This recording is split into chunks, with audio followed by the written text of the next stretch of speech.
Hey there, brothers and sisters of the interwebs. Hi there. Hi, my name is Elliot Rosen. This body that I live in is named Elliot Rosen. Welcome to my channel. I have been thinking long and hard and letting those thoughts disappear into the ocean of consciousness about what I want this journey to be about. If you're watching this, you're probably somebody that I know. Or you're just interested in following my journey from form to formlessness. And I thought that it would be appropriate just to say hi and to introduce myself and give you a little background about who I am and where I come from, and where I've been up until this moment, and also that nothing else exists but what exists now. What exists as the sound of my voice is hitting the base of your eardrums. And that energy reverberates, and that energy is all that is. The consciousness, the one underneath the form. And really this is about my journey to realizing that in my life. And and how does that expression change how one expresses? When one is the paintbrush, and how does that change? How does that change things? How does that? Where does that lead? So a little bit about me, a little bit about my form, where I've come from, the struggles that I've had, the struggles that I have, and what I've done to try and escape those struggles, really, because that's what my life has been. It's been from day one or day 6 or whatever. It's been a running. So I was born outside of Chicago, to a family that is, they would disagree with this, but on the spectrum of addiction. My mother struggles with a myriad of eating issues, and not too much about my family. I come from a place of turmoil. I grew up in a household of turmoil, where the messages were that the physical form and money and how your body looked were of extreme importance. Really were the thing that mattered more than anything else. A lot of love, and in the end, the recognition that all there is love. There is not. You sitting there are a manifestation of love in the same way that a chair is a manifestation of love. You cannot escape the love. It is the ocean, and you are a wave. So these mixed messages ended up in me developing an eating disorder. And a lot of other things happened too. I was just a hot mess in every sense of the word.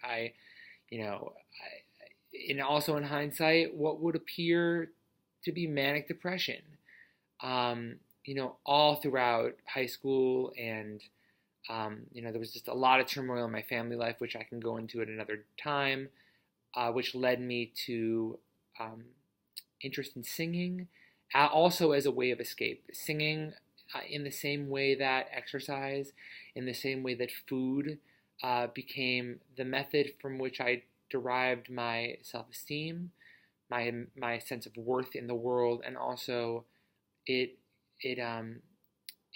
was a way for me to control whether or not I experienced life, and also how lovable I was. Was I skinny enough? Was I fat enough? Was I a piece of shit? Did I know that I was a piece of shit, which is something I can control? Or was I, skinny and rich and had a boyfriend? All these things that mattered so much. That still matter sometimes when I forget the oneness, when I forget the truth of who I am. So a lot of crazy shit happened leading up to college, where I was an opera singer. I was an opera singer. That was my title in life, what provided me with a sense of existence. I also was gonna like save opera. It was my main jam. And I went to college in New York City. I fell in love, which you cannot fall in love because you are love. So existence is love manifest. But I fell in obsession in the same way that I use the food in my body and everything else. I fell into that with a boy, a very special a very special incarnation, an awesome guy. And, it ended in very harsh and dramatic ways, and the waves rippled and things passed on, and someone was lost way too soon. And yeah, and I spiraled, and through means of therapy and other things, I found a 12-step program, and through that 12-step program, I found stability for the first time in my life. I'm a member of a 12-step program dealing with food and eating issues.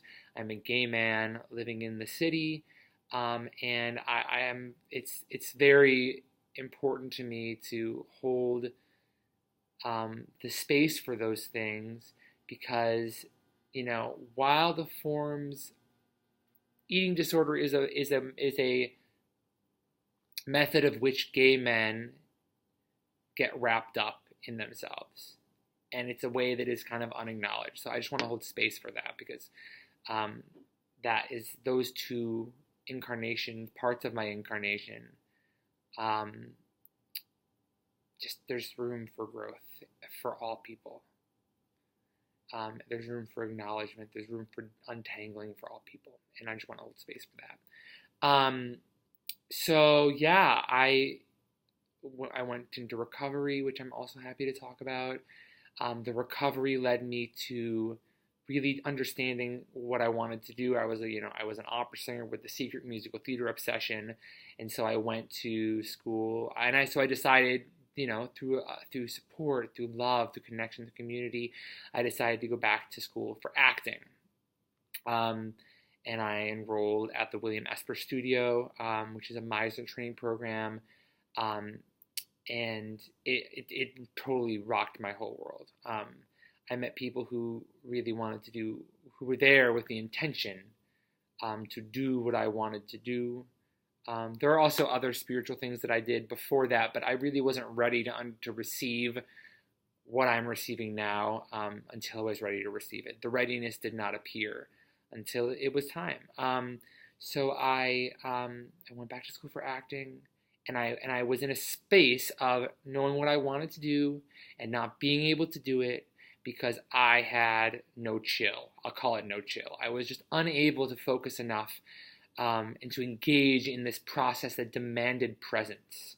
It demanded firm usage of the whole self, and also emptiness of that self, in devoted service to something bigger, in devoted service to my partner on the stage, so that my oneness could mix with their oneness to create the story of humanity in that moment.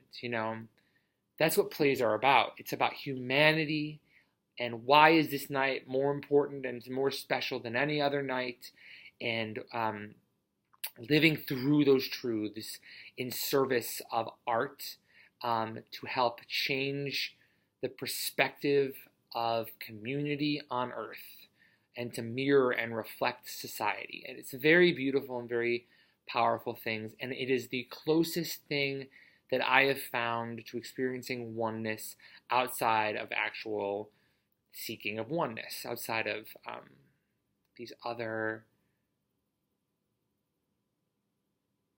messages, these other teachings, but they're not teachings. These are their transmissions, I'll say. So through acting and my desire for chill, I started to meditate, and through meditating, I found Alan Watts, which kind of blew my mind, and I found Krishnamurti, and I found Ram Dass, and I found these people who really started to become my family, and started to speak about things that, my body and my being knew, but had forgotten. And the stillness inside of me started to wake up, and I started to read Eckhart Tolle, and I started to go insane because I was finding the same teaching in different incarnations, in different styles, seemingly speaking the same thing, but with different catches. And I just found myself going nuts because I wasn't sticking to one thing. I was skating from one end of the ice pond to the next, trying to meditate, trying to just be here now, trying to kirtan, trying to self-inquiry, trying to read all the books. I read way too many books. I still read way too many books. Trying so hard to fix the thing with the thing that needs to be fixed. And then coming to realize that oneness is outside of all of that. That you can't understand being with the thing that does not exist. It's beyond explanation. And and that's where I am now. I do meditate sometimes. My life is a meditation. And it's a day in, day out process, and that's what this journey is about. That's what this vlog is about. It's about one day at a time merging more with the stillness, and then not, and then being on my phone on Grindr and comparing and despairing my form to other forms and forgetting all of that and getting lost in the story until one day it's not this, or one moment, an hour later, 20 minutes later, not this. And I can remember who I am. And I can exist firmly in the beingness that is all things. And that's kind of, more or less what this vlog is going to be about. One day at a time, speaking where I am. One day at a time, losing one day at a time, and existing in the thing that is speechless. The that exists only in the moment. And I'm also really interested in the power that can come from the merging of oneness. I really get along with the fact that there is no Elliot. The person on the other end of this computer screen is me. And we are also no one. But we are one. And the recognition of that is powerful, and it's more powerful than ever in community. And so I'm really interested in that, in getting to know my YouTube brothers and sisters, and getting to know where you are on your journey, and how we can help each other. I am not a teacher. I am not a student. I am not an actor. I am a body appearing. I am love manifest, as are you, as are all beings. So that's where we are, and we're going to take it a day at a time, and we're going to be in this together. Even if I don't know you, I know you. You are me appearing as you. I am oneness appearing as two. And I'm here to be the biggest cliche ever, because deep inside all of us, there is a knowing. Deep inside all of us, there is a knowing that cannot be spoken, but can be recognized.